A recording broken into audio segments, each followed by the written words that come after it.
your second favorite podcast about the Philadelphia Union behind that, the other one that you listen to. Um, we're here to talk about the game that was against New England and the game that will be against Nashville. But before we get on that, Chuck, watch some Champions League today. Oh yeah, no. I these past couple of days of Champions League have just been absolutely nuts with two very different penalty shootouts in PSG delivering probably like one of the most clinical ones that I've ever seen, and then Atletico Madrid and Real Madrid just delving into absurd levels of chaos. To which I even have needed to reach out to UEFA to try and get an understanding of exactly why Julian Alvarez's penalty was ruled out for him double hitting the ball. But just standard things and our lovely daylight savings time and everything being a later than it should be. Yeah. Those are weird weeks. These are weird weeks of like soccer when you're like, wait, these games are normally at 2:45 and now they're at 3:45. Why is that? Like, oh yeah, daylight savings time in our weird world.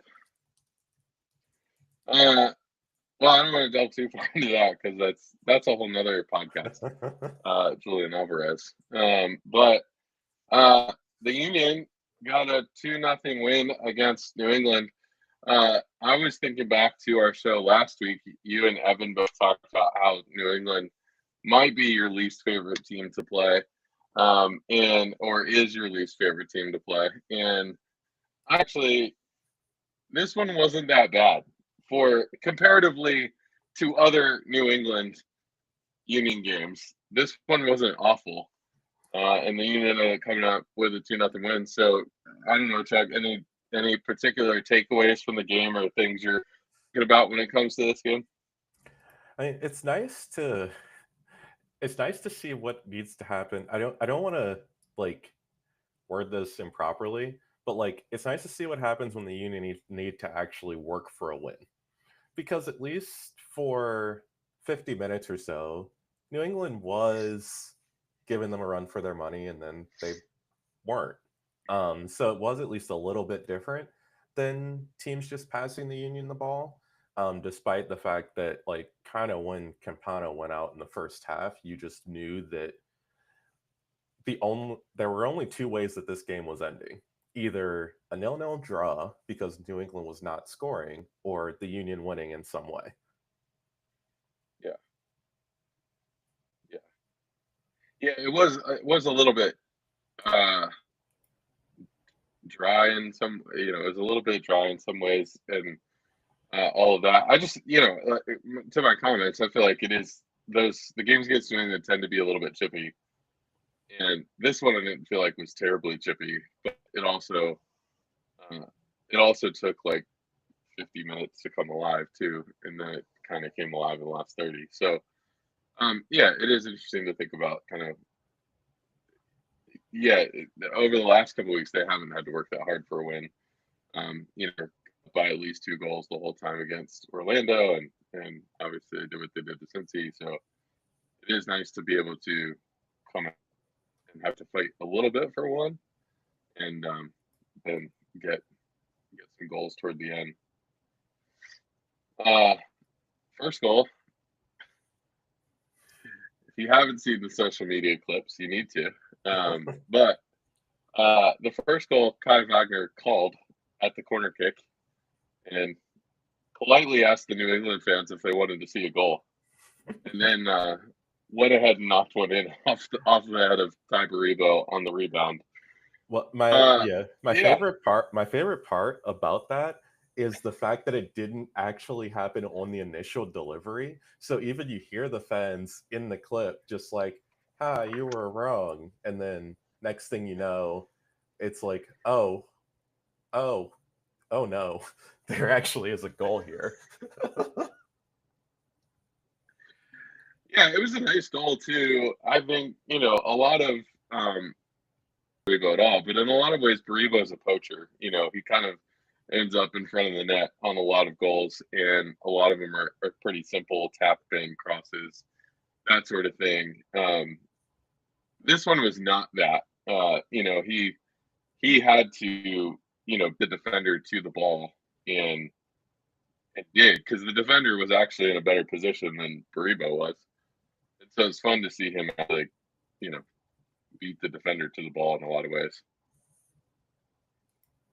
Oh yeah, no, I mean it is always good to see him a little further out than just in the 6 yard box. I mean, it's always great to see deliveries in that, but getting some varied finishes in there is always good. And um, it's also just lovely to see this Kai Wagner because this team still needs him to create a lot, and luckily he is delivering. Yeah, it seems like his assisting touch is back this year, and I don't know that it wasn't there last year. It just maybe took a long time. Obviously, not getting an assist until June or something. But it seems like he's got the touch or figured out the crosses, or Baribo and Ure are taking up better spots. I don't know exactly what it is, but it is nice to see. Yes, it is nice to see feisty guy I mean, it does, yeah, it does seem on like the. he's just, I guess, as happy as he can be. Um, Yeah, it's he's just a very interesting character. Is the best way to put it. But as yeah, long as he's assisting and doing his job on the pitch, all is well. yes, yes. Uh, and then I guess the second goal was three midfielders combining to create space and then find a shot. I think it was Lukic passed it into Bedoya, got it kind of in behind the defense. Bedoya passed it back to Vasilev. Vasilev was facing the wrong way and laid it off to Lukic, who hit an absolute banger into the side netting. I don't That's think I've what. seen. So that might honestly be like, at least out of, like, taking all playoff goals out of account, because those are just a different level of goal. That might be the most satisfying goal that I've ever seen scored by the Union. Um, because first is a game that I was at where Tranquilla Barnetta hit a free kick in that banged off the underside of the top bar, and like literally after the game you could see a dent in the bar where he hit it with so much force. But the absolute satisfaction of that going off the left post behind and almost just like still having enough pace to it to like roll around the entire back of the net like the ball was just dancing after he scored it. Yeah, probably the only other one that I could think of that was almost as satisfying in a lot of ways was that Roger Torres from like 35 yards out. Um, he hit a pretty he hit a pretty good one too. Um, but yeah, this one, I think the fun thing about this one for me is it shows a different way that the Union can score. In the fact that it wasn't a transition goal, it wasn't, hey, there's three guys on one defender and the keeper, and we were able to score off of that. It was pretty packed in at that point, and Bedoya just made a little run in behind. They got it to him. He wasn't in a great position to shoot, so he laid it off to Vasilev, who had kind of turned his back to goal, and then Lukic was able to get in the right position to do it. And to your point, like the satisfying nature of that was, I think you think about other sports or other moments in sports, and like when like golfers hit good shots because they can tell like as soon as they hit it that it's good. You think about basketball players sometimes when they hit threes, from way out, they know as soon as the ball leaves their hand that it's gonna be it's gonna be a good shot. And I think this is kind of one of those moments where as soon as Lukic hit it, he knew it was going in the back of the net. Like there was just no doubt Oh yeah. that it was going to end there. And I think those are just fun when you just know, like, oh, that's going to be a goal. It's also interesting, just considering in the fact that this is the Jose Martinez replacement, and the fact that if the former Union midfielder was in a position to take that shot, it would have been 10 rows deep into the Sons of Ben. Yes, yes. Uh, I think I said that to you guys right after the shot. I was like, whispers. Martinez would not have scored that. But I think like, yeah, it's fun to see a guy who can put a ball in frame from that far out and with pace and with power and everything else. So that's a pretty shot. Uh, Anything else for this game? Anything? I don't know. Like it was kind of boring. Again, Macanya, like Yes. every game that I watch that kid play, because it is again nuts that he is 20. Yeah. Um, like he just does new things to impress me. Like even I did get to put together like a MLS team of the week for work at CBS, and like there were 3 Union players on it, and he was leading the defense. And the Ty Baribo inclusion, that one was like a little shoehorning because forwards did have a better day than him on over the weekend. But when he's now tied a record um, for the most goals in the first 3 games with 6, and that's been a record that stood since 1999, despite the caliber of forwards that have been in this league, then it's a worthwhile time to get someone else out of the team to mention that. Yeah, absolutely. And it wasn't like he had a terrible game, overall. I think, it was a little bit of they New England was not making the same level of mistakes that Orlando and Cincinnati had made. And so the Union just didn't have as many transition opportunities or transition moments to get, Borrego in the same positions or um, all of that he has been. But there was nothing about his work rate or effort or thought anything that I thought, oh man, that was not as good or whatever. I was a little sad that he got taken off the field like kind of shortly after that goal because it's like, all right, give him a chance to see if he can score another one. We're getting chances here at the end of this game. See if he can score another one.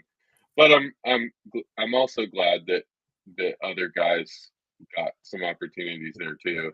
Also, remember And you've that got New to figure England out how to likes, get well, rest. yeah, also just remember that New England likes trying to hurt our players. So, Yes. not having him in when you don't need him in is pretty important there. Yeah, for sure. No, I think you're right about that. Um, is Caleb Porter washed? I I still can't believe he's still coaching them this year. Like I know that like New England's just been through the ringer with the Bruce Arena situation and all that, but like he shouldn't still be coaching this team like at all. Like I and it's just bad. And they like when coaches like this like don't get fired, this is like when it gets to the point that it almost starts being a bad look on the league as a whole cuz like just what are they doing here? Yeah, yeah, yeah. It's. I'm not going to reveal the whole conversation, but next week we've got a preview episode with Phil Grooms of Flyer Footy. And we talked a little bit about just, we talked about Cardinal coming in, obviously. Uh, Phil, who's watched St. Louis and watched Cardinals kind of year and a half in St. Louis. But we did talk a little bit about the interesting nature of some teams in this league. And I'm really, as I look back over Curtin's time at the Union, I think I'm really glad that they didn't early on when there was a lot of calls for his job, going back to 17, 18 before things kind of turned around. I'm really glad that the union didn't get rid of Curtin. That they gave him the opportunity to develop. They gave him the opportunity to get the right players in. They, gave him years upon years, and then we had several years that were really really good. And um, so there's part of me that's like, man, you got to give guys some time to figure it out, and not every coach is going to be able to take a team that wasn't theirs to begin with. And yes, they got one or two, three, four players in that they want to play with or that they like, but they also like if you only have four players who've bought into your system and you have seven other guys on the field who haven't, it's going to be hard to do that. But that being said, like kind of the other side of it is somebody like Caleb Porter is an experienced coach who has played different systems at different times, have played with a lot of different personnel from Portland to Columbus and going forward. And so there is an impetus of like, all right, do you keep a guy for 3, 4 years and like hope things turn around, or do you have a short leash and if a guy doesn't get the team going right away, like get rid of him. Um, and I don't know the answer to that. I don't know the right answer to that in every situation. But it is an interesting shout to think like why he didn't do well last year, so why is he still here this year? Uh, Yeah.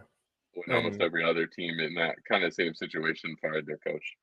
it's at least still even a little different because, like, while Jim Curtin at first didn't do well for the Union, like, you could still see progress, especially with young players around the team. And so, like, there were bright spots of, like, okay, at least something's there. Um, Right. and with some of these other scenarios, like, you can't even just give any positive reviews. Yep. Yep. For sure. Yeah, and that's what I mean. Like it is weird to like try to figure out what you do with these different coaches when their teams have bad years. And kind of the question that I always go to is like, who are you bringing in? Like, who are you going to bring in? And I think what's interesting about the union situation then is like, yeah, there was a lot of questions like, all right, if you get rid of Curtin, that's fine, but who are you replacing him with? I think a lot of us at the beginning of the season were kind of like, Carnell was your best choice for that. Like, that's your best replacement. Um, and But it's clearly been backed by, let's get the right players. Let's get the players that fit the system. Let's get rid of players who don't. However hard that is with, Jack Elliott, Jack McGlynn, but like let's get the right players in the system. Um, and it seems to have been the results seem to kind of speak for themselves at the moment. Yeah, no, definitely. Like, it's of course this is something that's tough to judge until you truly get into a rough patch. But like, also the funny thing with Carnell is there is the chance that that rough patch never comes because like in the first year with St. Louis, like that didn't really come until the playoffs, and then it was just like, well, I mean, it was their first time in the playoffs, so like it's not that surprising. And then year two is when the shoe dropped. Yeah, and it was interesting. Again, I'm not going to reveal everything that was talked about, but it was interesting talking to Phil a little bit about that and kind of his view on that second season. So make sure you listen next week for that episode and what Phil talked about there. So Chuck, I guess moving forward, the Union have a game against Nashville this coming weekend, and so again, a familiar opponent. Feels like we played them a lot and a lot of big moments over the past couple of years. So, any thoughts as we think about this game going forward? uh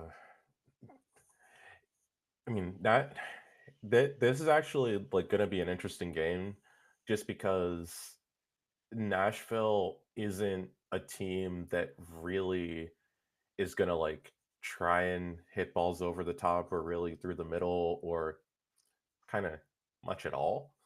um like they're just a very conservative team in how they play, and I'm curious how that's going to work against the Union, like if the press can actually hurry them into mistakes or if it's just one of those games that ends up being like a stale draw. Yeah, and you know, you think about um, adversity builds you, and there's so many coaches who will tell you like, coaches, athletes who will tell you like they learn less from winning than what they learn from losses, and I think, or tough moments, adversity, however you want to put it, and I think my thing is I'd like to see the Union go through some adversity, and I think a little bit against New England, but not really. Um, and so I'd like to see the Union go through some adversity before we inch toward the playoffs, and then all of a sudden, like, okay, we're in the playoffs, and now we're facing adversity. Um, so you would like to see, uh, not necessarily a loss, but a tough game that doesn't go their way or doesn't allow them to play the way they want to. Yeah, absolutely. A little bit, I think the Union do potentially have the personnel to play a couple different ways, and I think Damiani is certainly part of that, but I think you have some, I don't know, you have some time, or you have some players. Bedoya would be another one who can kind of play a couple different ways and has played multiple systems over his time, with the national team and other places. So it's certainly, there's players who can play, a couple different ways. I think this game for me falls a little bit more on God's dog if they're going to bunker and if they're going to pinch and if they're going to not kind of play an expansive brand of soccer that the teams that have played so far have played. Then it becomes on God's dog of creating something in tight spaces, and can he, pull some 1-2s and all of that kind of stuff. Pull, Jean Jacques or Lukic into the attack, and then be able to find some space on the field that way. There's a yeah, And that's the key there. there's also a couple of other things that you can do in this game too, because also unrelated to the first team game, there was a very important return to U2 getting fitness last week in Nathan Harriel, Yeah, which does open up the possibility of playing a back three to really push forward. Um, and also, like, I'm curious to see, like, Vasilev playing in wider positions as opposed to like coming on central too, because that is an option that, like, if things go stale against Nashville, you can literally just play actual wingers and try and hit them down the sides. yeah, for sure. And yeah, it would be interesting to see kind of what happens with that as well. Vasilev's been impressive to me in his cameos. I don't know that he's like, I'm not looking at him and going, "Oh, you're one of our top 3 or 4 players on the team." But when you talk about a guy coming off the bench and like trying to make a difference, trying to make an impact, like he has, and so It's that's also encouraging too. yeah, That it's have also that like coming off the bench. when's the last time that like the Union have had a reliable 12th man? Yeah, yeah, yeah, Like, yeah, it's just good that yeah, anyone coming off the bench is doing anything these days, and that also as well that like Carnell's substitutions are varied and not, oh, it's the 65th minute, the same three players are coming in. Um, yeah. and he has a deeper bench than anything that was available to Jim Curtin at the end, but like still, it's great to see mixing it up. Yeah, and it'll be interesting, I guess. Like I don't have all the details of who's going to be away for the international break or thinking about that right now. But I think like it will be interesting once this team starts getting mixed a little bit and like different things. Like you have Glavinovic who you signed now, who I think we all thought was going to be the other starting center back, and Makanya has kind of, all right, cool, that's his spot now. But it'll be interesting kind of as we go forward. Like, as we hit Open Cup and other games where you just get in the middle of summer and everyone's kind of hurt in some way, shape, or form, even if they're not injured out, they're still hurting. So it'll be interesting to see the way the mix and match that you can put together for this team when everyone's healthy or when the substitute or like when the rest is needed. Um,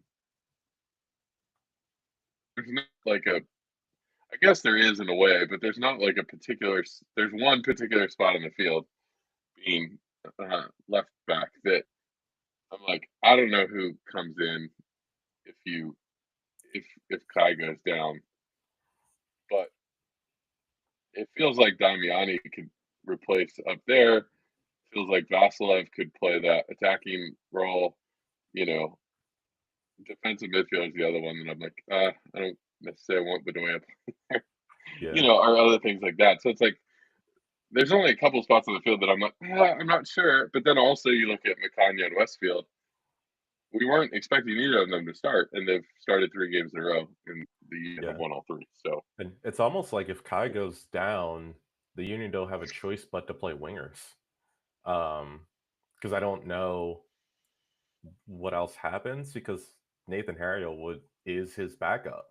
And like that's obviously like not going to be anywhere near the same level of creativity to keep teams honest out wide. So that's probably where you go there. But like, yeah, I just don't like to think about if something happens on the left side of the defense, like what actually happens there, because it's just not good. yeah, yeah. I mean, on the other hand, like Quinn's assist in the first game came from that side of the field.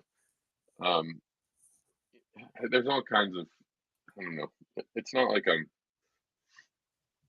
you can cover it somehow, but For a few, and for if you like, press enough, yeah, then yeah, it doesn't matter. for like a few games, you'd be fine. Just anything, well, anything long term, then it's like at least right now the transfer window is still open.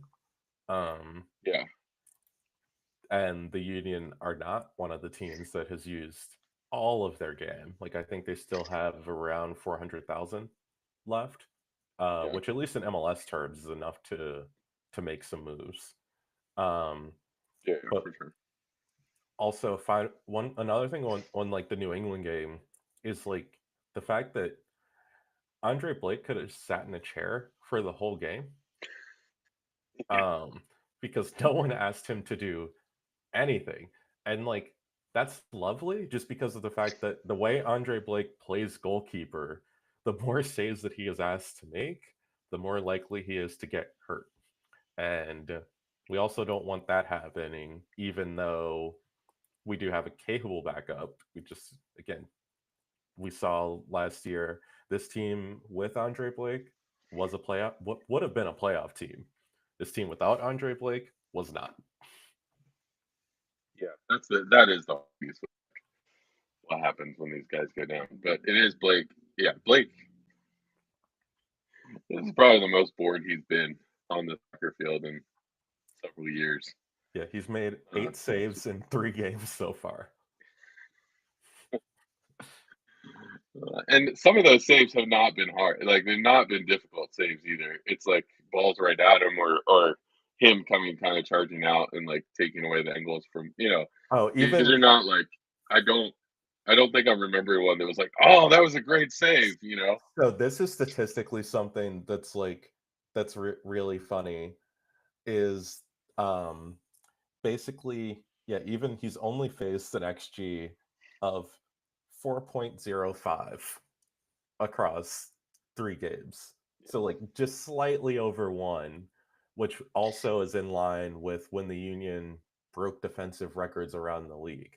Um, so that's going to be something that's interesting to watch. Like if this press does keep going this way, like is this actually on pace to be the best Union defense, which would also be one of the best defenses in MLS history? Yeah.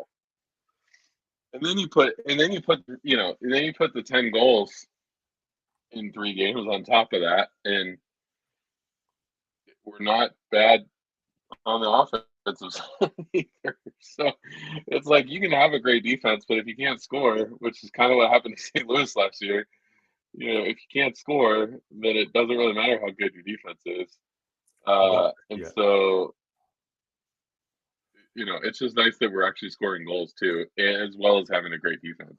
One thing that I do want during during Open Cup is I want a penalty shootout or two because that's where we really see where this team's mentality is, considering their record over the years in penalty shootouts, and we don't want their first time taking one this season to be if they potentially make the playoffs and need to go to a shootout to get to the next round. Yeah, yeah, I know you're right about that. You're right about that. It's fun when we can just Cool. switch Well, to I don't have random a ton of things that other we don't things. meet. Yeah, speaking of random things, yeah, I don't have a whole lot of else in this game. Any maybe predictions for this game against Nashville? um, I'm I'm unfortunately leaning to the nil-nil draw here. Like I there just is a point when like obviously like goals just don't go in. But I also just don't see Nashville really scoring on the Union. Um and at this point in the season, just maintaining a perfect record as long as you can is a-okay. Yeah, like you said, it's the points you're putting up, right? Not that the points you get later in the season people can take away either, but the points you're getting right now, like teams can't take those away. Yes, they can catch up to us. Yes, if we start, you know, having some draws and things like that. Yes, it's difficult. Then you might get yourself in trouble with other teams catching you. But at the same time, like the points are still there, and so I think I'm remarked to you guys that we're almost a quarter. We get a draw in this game, and we're a quarter of the way to our point total from last year, or over a Yeah, quarter which of the way to I the s- point total from last year. I still can't wrap my head around the fact that like that is an actual stat of just how few points this team picked up last year. Yeah, yeah. Guys, we only had 37 points last year, and we're already at 9. So we are a quarter of the way, or just under a quarter of the way, to our point total from last year. So a draw against Nashville will get us over that quarter of the way there. Now, here's the thing that I think it's weird following teams in different leagues and different things like that because, uh, you know, I have a lot of fandom for Brighton, and the thing that's interesting every year is even though Brighton have had no trouble or challenge with staying over the past couple of years, um, there's still a big portion of the fan base that's like, all right, you hit 40 points, now you're now you're good, you're up. And it's like, no, no, no, I want 60 points, not 40. Like I'm looking there. Say, we can get to 60, if we keep playing, all that kind of stuff. I And mean, that's so for just the the Union, like I want to hit 36 by game number 12 or 13 this year, not that I not mean game that's just the 34. yeah, that's just the difference of the threat of relegation because like you're kind of just Yeah. holding your breath all season, and then it's like, okay, we're safe from relegation now, kick it on. Yeah, exactly. Exactly. So I think it's like it's good stuff, and I think I'm excited about the way the Union are headed this year, though. Um I was gonna go 2-1. I think the goals keep coming. I think this team is a little bit too hot for the goals to stop now. Um, but I think there's a chance we give up a goal this time. On something weird. Something weird is gonna happen, and we give up a goal. But I still think we win. So that's what I'm going for. So that's what we think. Let us know what you think. We're at VFTB Pod on everywhere you can find us on social media. So let us know kind of what you think and how you think this game is going to turn out. Other than that, we'll see you back next week. We'll have 2 episodes next week. We'll have the preview episode I was talking about with Phil Grims of Flyover Footy to give us some insight into Carnell and kind of his way of doing things and kind of what's happened at St. Louis over the past couple of years. We had some great conversations, so make sure you listen to that. and then we'll have our episode of a reaction about Nashville and all of that. So make sure you tune in, listen, let us know what you think, ask questions, and we'll try to get to them. But we'll have more Union content very, very soon. We'll check you later.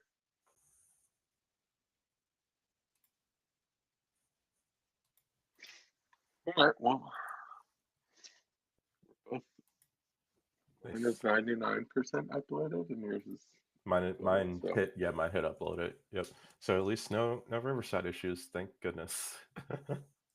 Yeah. I mean, it looks like just looking at the episode on the back of Riverside, it looks like everything's fine. It looks like if I literally